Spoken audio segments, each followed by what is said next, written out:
生姜呢，是我们日常生活中非常重要的一个调味品。我们做菜的时候呢，放上几片，不仅可以为菜肴添香增色，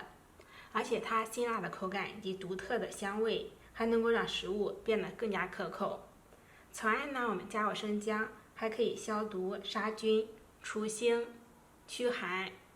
但是呢，我们生姜每天炒菜的时候只放上那么1、2片，然后去买姜的时候，最少也要买这么1块。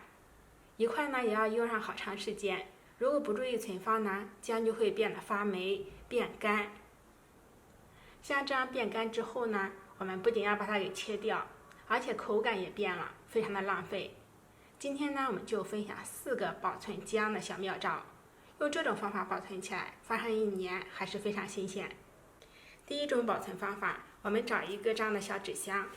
大家经常网购的，家里面都会有这种纸箱。我们把姜给它放进去，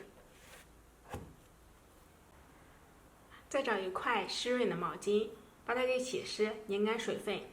保持上面是湿湿的，给它盖在姜上。这样呢，它是可以防止水分流失的。等过2天这个毛巾干了之后呢，我们可以再把它给洗湿，或者说喷上水，让它保持湿润。用这种方法保存呢，我们放上几个月也不会坏，而且呢也不会干瘪。我们第2种方法是把生姜和大蒜给放在一个布袋子里，再放入冰箱保鲜。大蒜和生姜放在一起保存，这样呢大蒜不会发芽，生姜呢也可以保鲜，也可以放上好几个月都不会坏。第3种方法呢，我们可以找一个带土的花盆，或者随便找一个小土堆，土呢保持一定的湿润，把生姜直接扔在土上，我们上面也不需要盖上土。用这种方法保存呢，生姜会一直非常新鲜，而且呢它还会长出很多很新鲜的小芽，这些小芽呢我们还可以继续吃。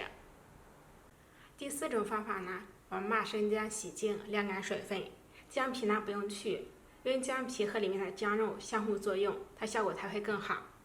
把它给切成薄片，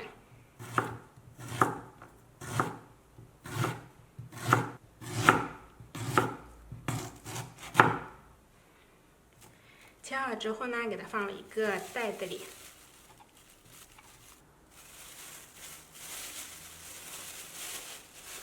然后呢密封起来，放入冰箱冷冻保存。这种方法呢是比较简单粗暴的。